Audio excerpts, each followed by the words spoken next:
Hey everyone, welcome back to my channel. आप देख रहे हैं क्या स्टडी क्लासेस। आज की इस वीडियो में हम पढ़ने वाले हैं क्लास 10th का हिंदी संचयन का चैप्टर 1, जो कि है हरिहर काका। इसके जो लेखक हैं वो हैं मिथिलेश्वर जी। चलिए शुरू करते हैं।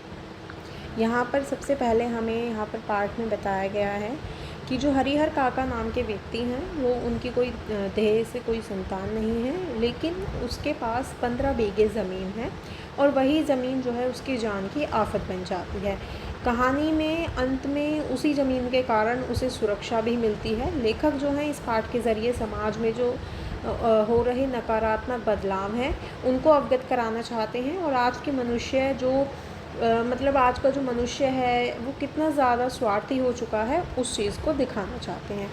तो यहाँ पर कहानी में क्या होता है, लेखक जो हैं वो कहते हैं कि वह हरिहर काका के साथ बहुत गहरे से जुड़े हुए हैं, और लेखक का हरिहर काका के प्रति जो प्यार था वो लेखक का उनके व्यवहार से और उनके विचारों के कारण था।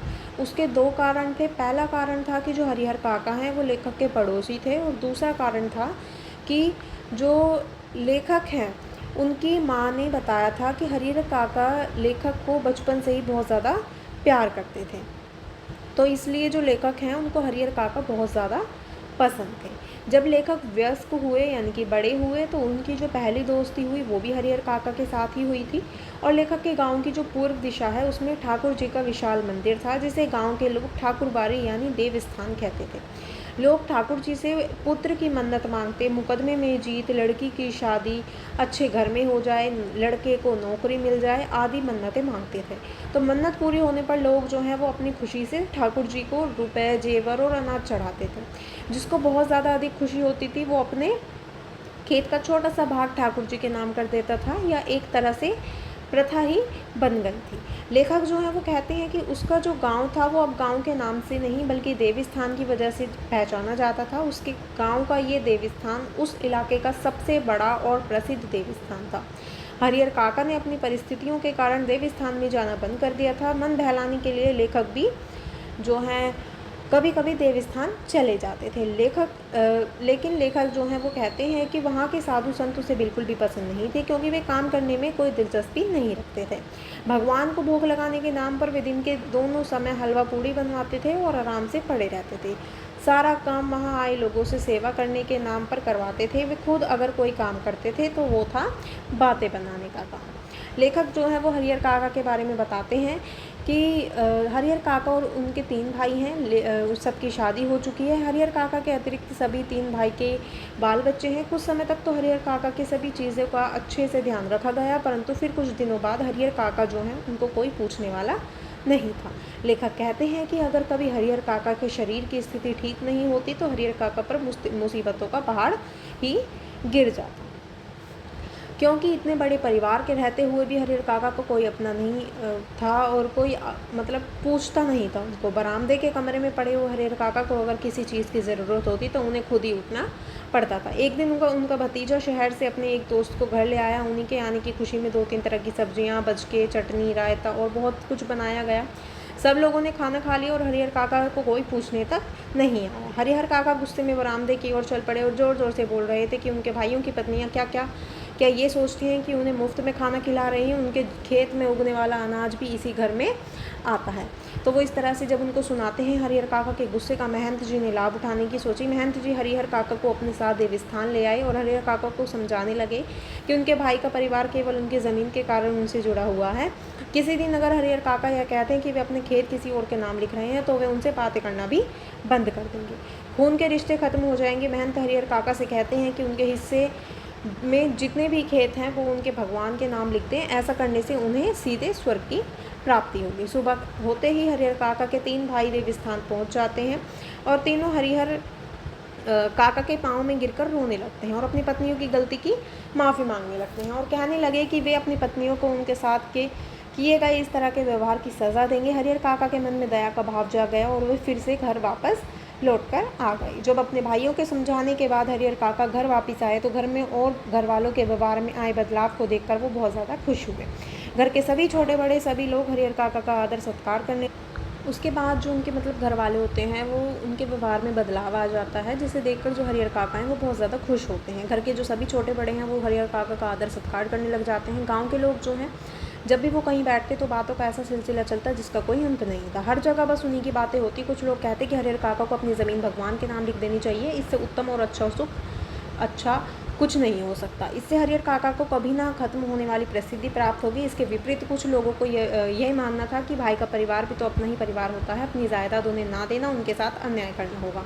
हरिहर काका के भाई उनसे प्रार्थना करने लगे कि वह अपने हिस्से की ज़मीन को उनके नाम लिखवा दें। इस विषय पर हरिहर काका ने बहुत सोचा और अंत में इस परिणाम पर पहुँचे कि अपने जीते जी अपनी जायदाद का स्वामी वो किसी और को बनाना ठीक नहीं होगा, फिर चाहे वह अपना भाई हो या मंदिर का महंत। क्योंकि उन्हें अपने गांव और इलाके के वे कुछ लोग याद आए जिन्होंने अपनी ज़िंदगी में ही अपनी जायदाद को अपने रिश्तेदारों या किसी के नाम लिखवा दिया था। उनका जीवन बाद में किसी कुत्ते की तरह हो गया था।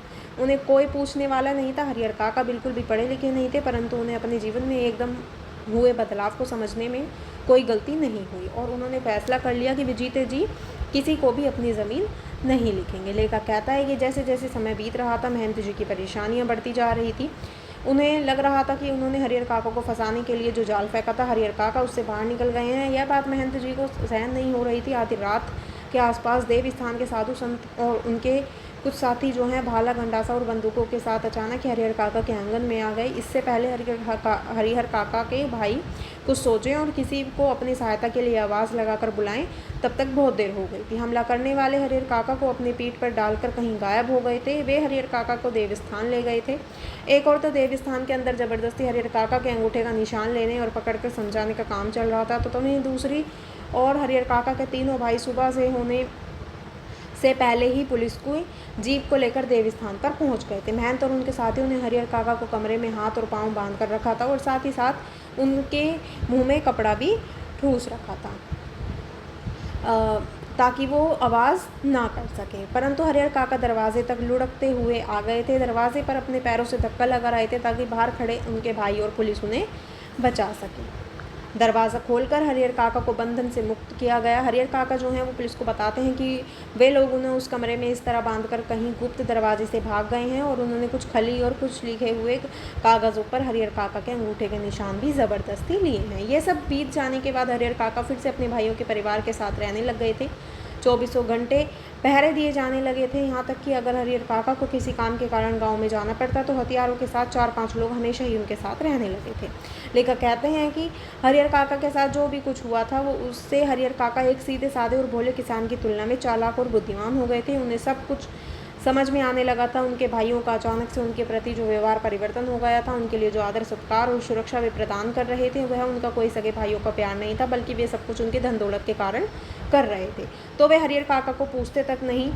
जब से हरिहर काका देवस्थान से वापस घर आए थे उसी दिन से हरिहर काका के भाई और उनके दूसरे रिश्तेदार मतलब नाते रिश्तेदार होते हैं वो सभी ये सोच रहे थे कि हरिहर काका और को कानूनी तरीके से उनकी जायदाद और को उनके भतीजे के नाम कर देना चाहिए, क्योंकि जब तक हरिहर काका ऐसा नहीं करेंगे तब तक महंत की तेज़ नज़र उन पर टिकी रहेगी। जब हरिहर काका के भाई हरिहर काका को समझाते समझाते थक गए तो उन्होंने हरिहर काका को डांटना और उन पर दबाव डालना भी शुरू कर दिया था। उसके बाद जो लेखक हैं वो बताते हैं कि एक रात हरिहर काका के भाइयों ने भी उसी तरह का व्यवहार करना शुरू कर दिया था जैसे महंत और उनके सहयोगियों ने किया था।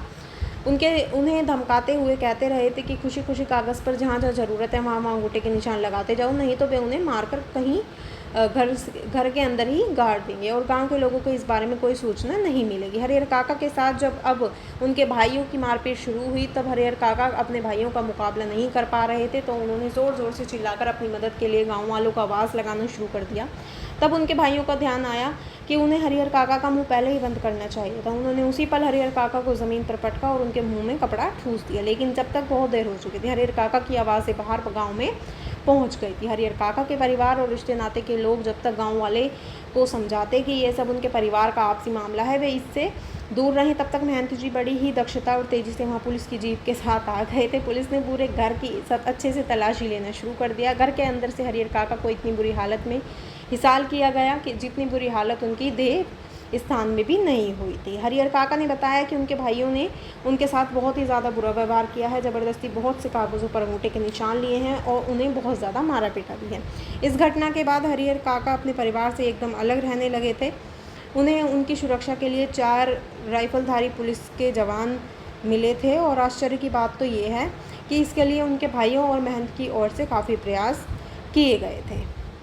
असल में भाइयों को चिंता थी कि हरिहर काका जो हैं वो अकेले रहने लगेंगे तो देवस्थान के महंत पुजारी फिर से हरिहर काका को जो है बहला फुसला कर ले जाएंगे और ज़मीन देवस्थान के नाम करवा लेंगे। यही चिंता महंत जी को भी थी कि हरिहर काका को अकेला और असुरक्षित उनके जो भाई हैं यदि वो अकेले रहेंगे तो उनके भाई फिर से उन्हें पकड़कर मारेंगे और ज़मीन को अपने नाम करवा लेंगे। लेखक कहते हैं कि हरिहर काका से जुड़ी बहुत सी खबरें गांव में फैल रही थी। जैसे जैसे दिन बढ़ रहे थे वैसे वैसे डर का माहौल भी बनता जा रहा था। सभी लोग सिर्फ यही सोच रहे थे कि हरिहर काका ने अमृत तो पिया हुआ है, नहीं तो मरना तो उनको एक दिन है ही, और जब वे मरेंगे तो पूरे गांव में तूफान आ जाएगा, क्योंकि महंत और हरिहर काका के परिवार के बीच ज़मीन को लेकर लड़ाई हो जाएगी। पुलिस के जवान जो हैं वो हरिहर काका के खर्चे पर ही खूब मौज मस्ती से रह रहे थे। जिसका धन वह रहे उपास, खाने वाले करे विलास। अर्थात मतलब कि हरिहर काका के पास धन था लेकिन उनके लिए अब उसका कोई महत्व नहीं था, और पुलिस वाले बिना किसी कारण के से ही जो हरिहर काका हैं उनका जो मतलब खाना पीना था या उनका धन था उससे मौज कर रहे थे। अब तक जो नहीं खाया था दोनों वक्त उसका भोग लगा रहे थे।